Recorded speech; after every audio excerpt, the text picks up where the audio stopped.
Hey everyone, so I just got back from what was supposed to be a run, but wound up being more of a hike. I had COVID summer of 2021. Took me a while to recover in terms of like my breathing, my lungs, and then this summer I got a really bad infection with a bad cough and kind of set me back. So I feel like I'm starting over again.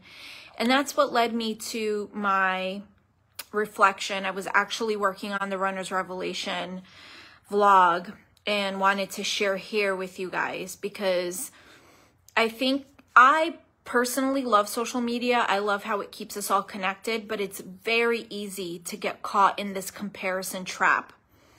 As a runner, I follow lots of runners. I'm learning all things running, and it's so easy for you to get caught up in being like other people or being like everyone else and looking at their stats and what they're doing, how far they're running and what their heart rate is and what their pace is. And suddenly there's this expectation that you put on yourself that may wind up taking the pleasure out of doing what you love to do. Running is something that I enjoy doing. It's not something that I have to do. So today, as I was trying to run and had to keep stopping to keep my heart rate within zone 2, for those of you who run, you'd know what that is, or work out. But I was trying to keep my heart rate in zone 2. So I basically wound up hiking, and there's lots of hills and stuff like that, so my heart rate spikes.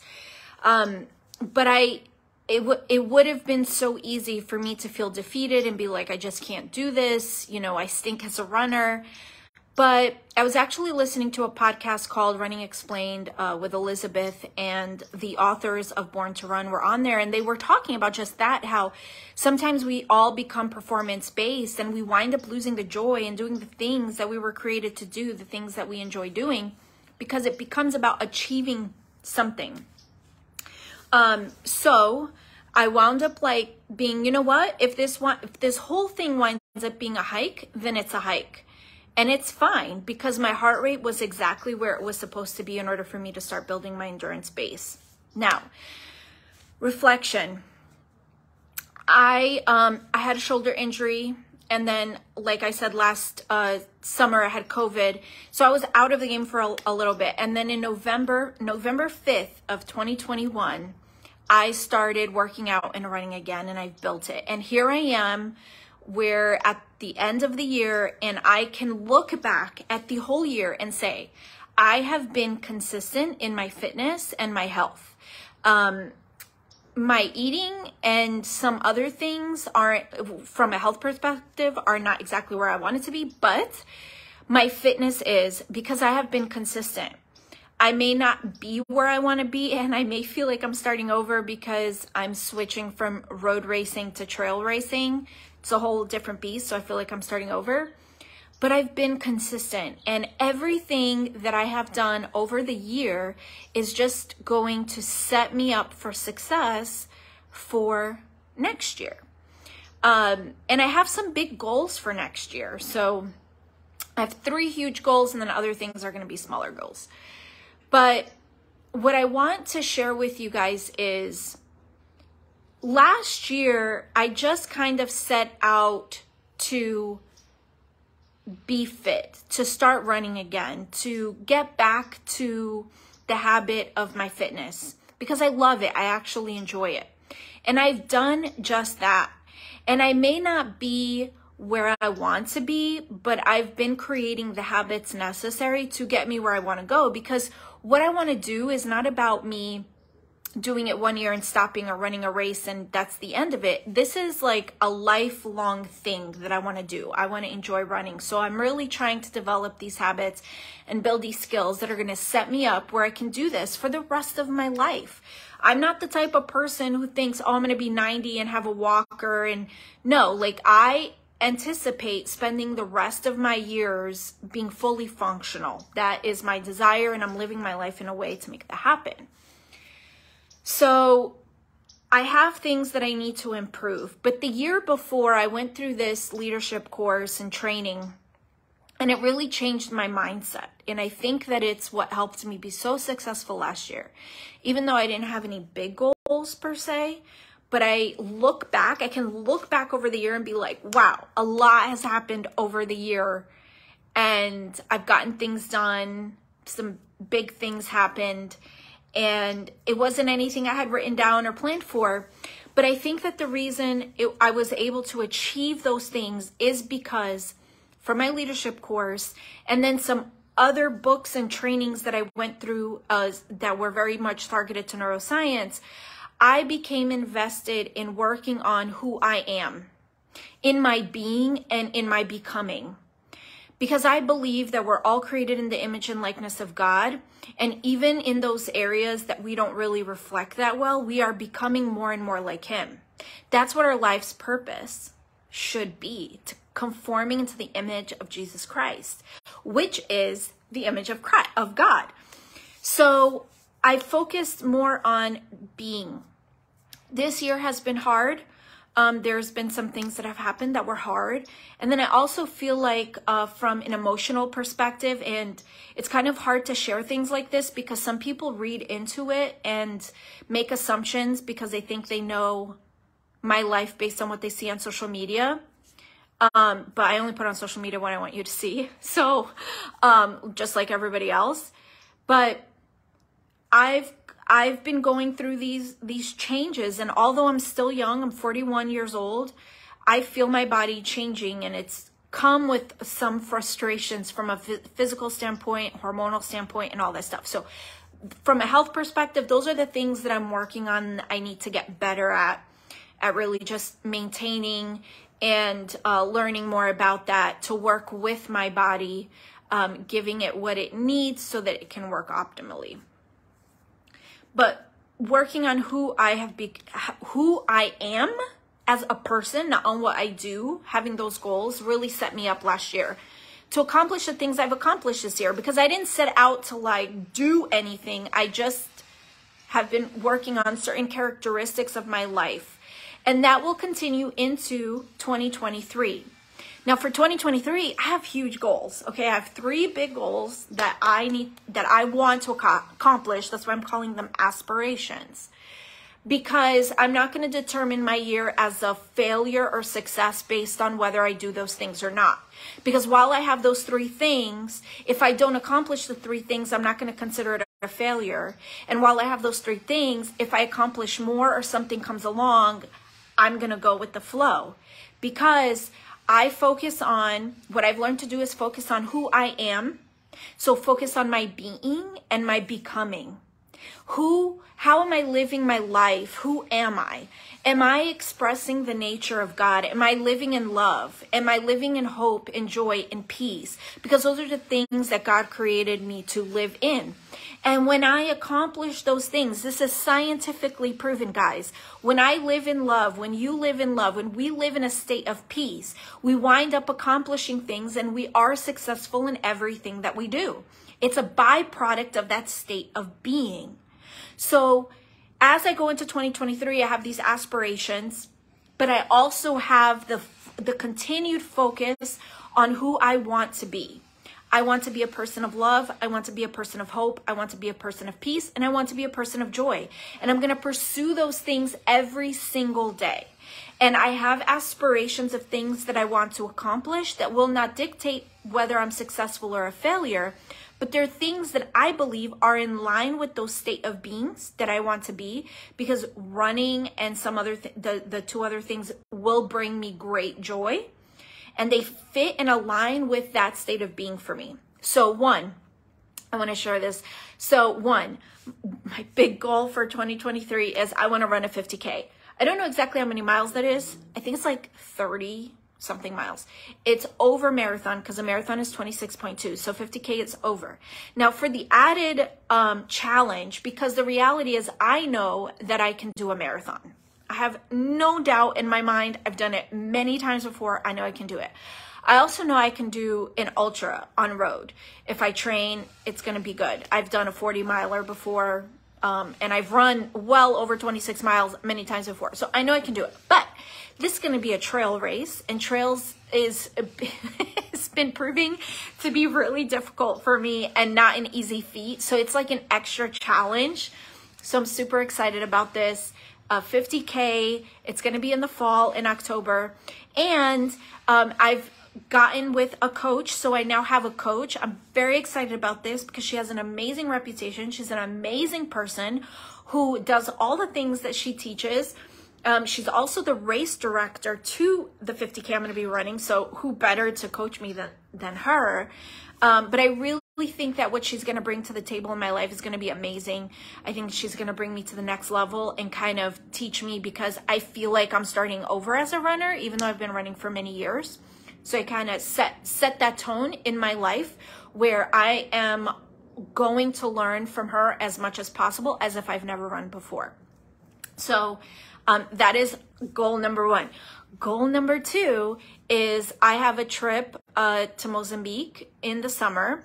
My husband and my 2 daughters are going to come, and some people from Jesus House. So hopefully more people come, because there's been some interest. So we're going to make a Jesus House trip, and we're super excited to go, because I do think it's going to be life-changing for me, my family, and everyone.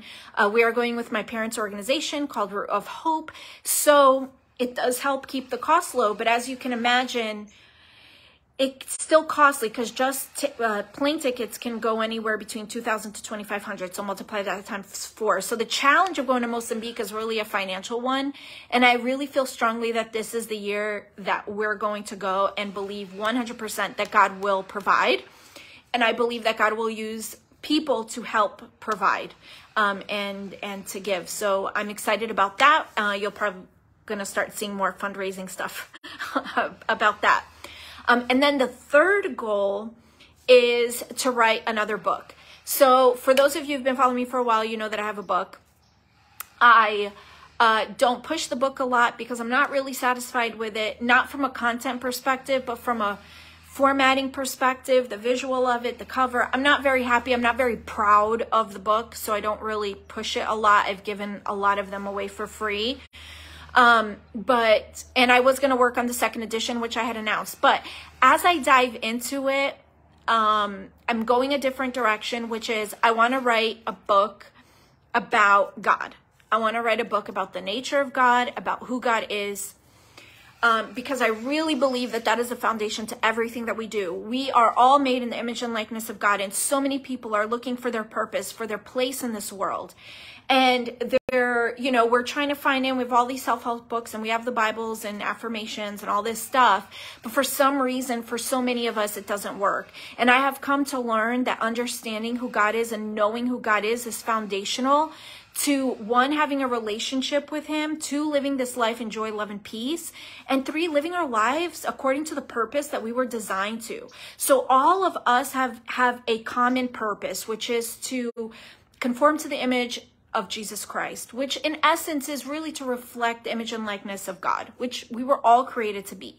But within that, we have these unique features that God created us to do and accomplish on the earth in order to fulfill his purposes. But we can't do that unless we know who God is, because so many times we start like going off on these paths. Like to me, I use as trails as an analogy for everything. So it's like we start veering off in these trails, and then we find ourselves lost and not knowing where to go, and we find ourselves defeated. And it's simply because we're trying to find our way. We're trying to find where we belong, but really the path is always along who God is. If you know who God is, you will always know yourself. You will always know your identity. You will always know your purpose, but it needs to go back to God. So this book that I want to write is going to be something that is really more along the lines of what I wanted to do to begin with. I wanted to write a book. So my first book is just that. I wrote a book, and I got in the habit of writing, and I learned a lot about the process, and I learned how to publish a book, and now I help others self-publish, which is amazing. And I work with a group of ladies called KCN, and we help others self-publish their books. So that was an amazing thing that I learned. But now I want to write my book.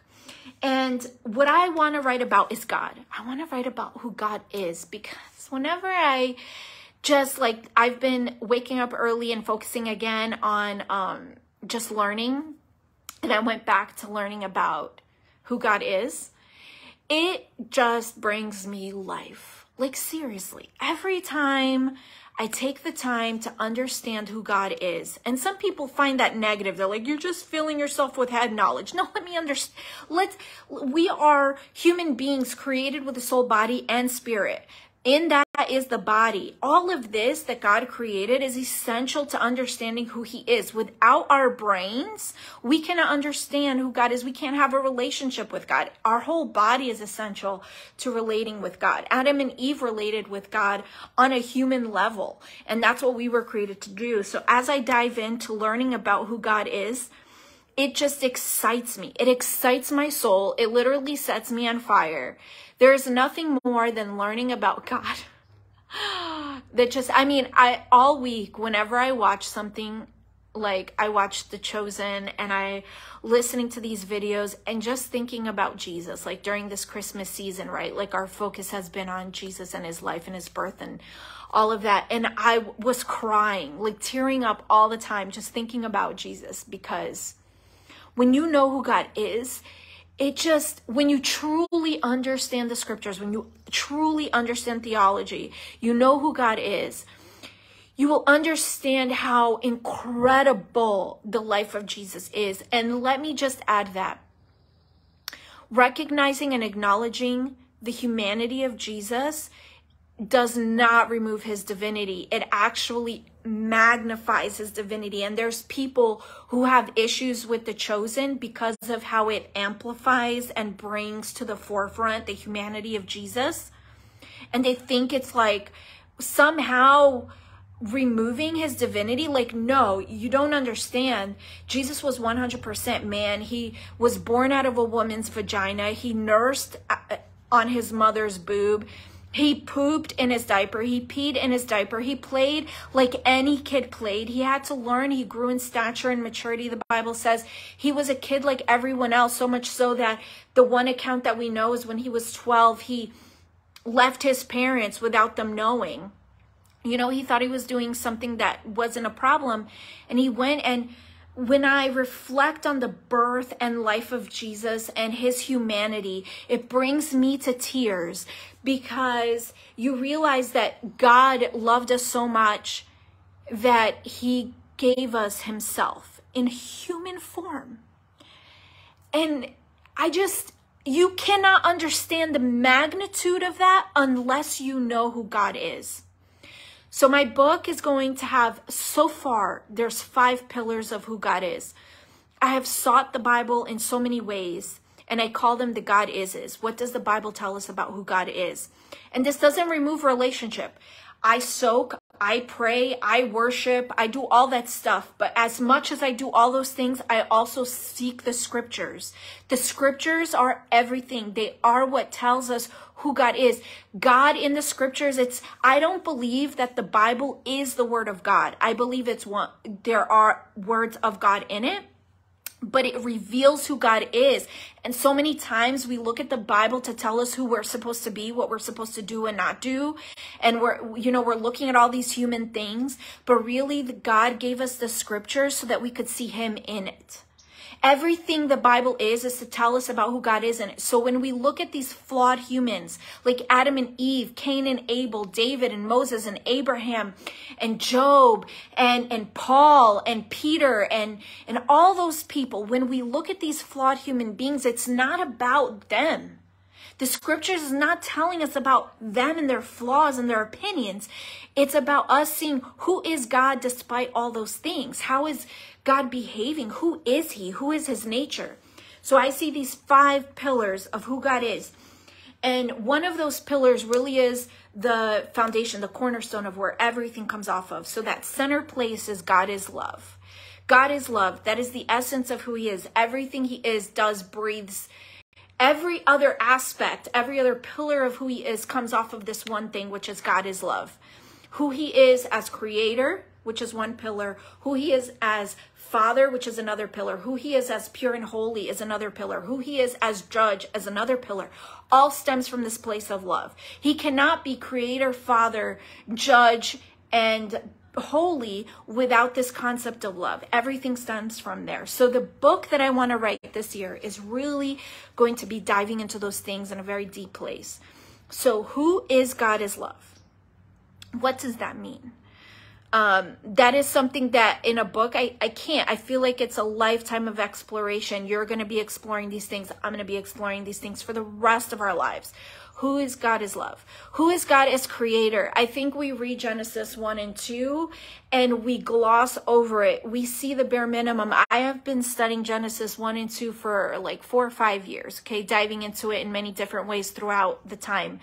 And I have been diving back into it again. And when I thought I had explored everything and really, you know, wasn't going to understand some things because of the mystery where they're in, I have been blown away by some things that I have learned over the last month or two. Just exploring God as creator. This is what I'm saying. It just excites me because knowing who created me is just amazing thing. So knowing who God is as creator, diving into who God is as holy. Like God created all these things, but within it, there is love and there is holiness and he is pure. And from there comes him who he is as judge, because I talk a lot about who God is as love, but I can't deny the fact that the Bible also calls him judge. He is judge. It's not something he does. So there's a lot of things that God does, but I'm not talking about what he does. Much like my goals in terms of my being and becoming, my book isn't going to be about what God does. It's going to be about who God is. So who God is as love, who God is as creator, who God is as pure and holy, and then who God is as judge. And I think that we don't understand what that means in our society because of the way, especially in the Western world, how we see the word judge and how it's associated so much with punishment. So I'm going to dive into historically and culturally what judge meant back then when the Bible was written and what it means when God is judge. And then who God is as father, because ultimately he created us and there is a family relationship there that was part of creation. And he is our father. And what does that mean? And unfortunately in our lives, so many people don't have great fathers. Fathers aren't stepping up to the plate and doing what they're supposed to do in general, not all fathers. I happen to have a good father, although he was flawed. Because I had a good father, it allowed me to have a good relationship with God. But not everyone has had that. Unfortunately, some people have had poor examples as fathers. And it's a big problem. It's a big identity crisis that's happening right now. It removes the sense of security and safety that we all need as human beings. Science has proven that, you know, we talk about water, shelter, and food as our 3 necessities, but science has also proven that we need love, safety, security, and belonging. Those are our 3 essentials for living our lives according to our purpose. And when you don't have God as father, you don't know what that looks like. You don't allow him to father you in your life. You're going to not have those 3 things. You're not going to have a sense of belonging, a sense of safety, and a sense of love in your life. So those are the pillars. And I'm really excited to, how can I say this? I'm excited to study more and to learn more and to dive deeper so that I can write the book. I'm scared to write the book because I want to write it in a way that I can be proud of. And although I'm not going to write my book in an academically accepted way, I want to write it in a way that is academically supported. That may not make sense to a lot of you, but just to me, because I follow the academic world. I'm very scared. So my 3 goals are super scary to me. 1, I think a lizard just jumped over there. So 1 is my 50K. So that's physically challenging. 2 is the trip to Mozambique. That's financially challenging. And 3, it's writing my book, which is mentally and emotionally challenging. Again, always setting aside the expectations that I may be placing on myself that no one else is going to be key even to writing the book. So that's really my year-end reflection. I don't know how many of you guys are going to watch this. You probably don't even care, but I'm just doing this for me. You know, maybe some of you will be blessed by hearing kind of my year-end reflections, how I approach my goals in my life, and then what my big goals are. So if you're here, I don't know how long it's been, really don't care, wasn't looking to cap this or whatever. But if you've listened this long, I want you to think about one state of being that you want to focus on in 2023. So do you want to be a person with more love? Do you want to be a person with more peace, maybe more hope? So one attribute that you want to be in 2023, and then one big goal that scares you. And it's not about whether you accomplish it or not, because your success or failure for the year isn't going to be based on that thing that you did or didn't do. It's going to be on your state of being. So at the end of the year, let's say you want to be more loving, you want to be a person of more love. At the end of 2023, if you can look back and say, I have become more love, then you're successful. It's not about what you're doing. It's about who you are. If at the end of 2023, you've become a person with more hope and more peace, even if you didn't accomplish that big thing that you wanted to accomplish, that's what matters, because then you're setting yourself up for the next year. And you've become more of who you want to be. And it's going to just help you do the things you want to do. And then the things you want to do are going to align more with who you want to be. Because sometimes we set these arbitrary goals that have to do more about being like somebody else. And like I talked about in the beginning, comparing ourselves to someone else, instead of doing the thing that we love, the thing that will help us become more of who we want to be. Hopefully that makes sense. I know it can sound a little philosophical, I feel like, but it's really not. I feel like as Christians, this is what we should focus more on, our state of being, and the doings and the things we accomplish physically just wind up being aligned with who we want to be.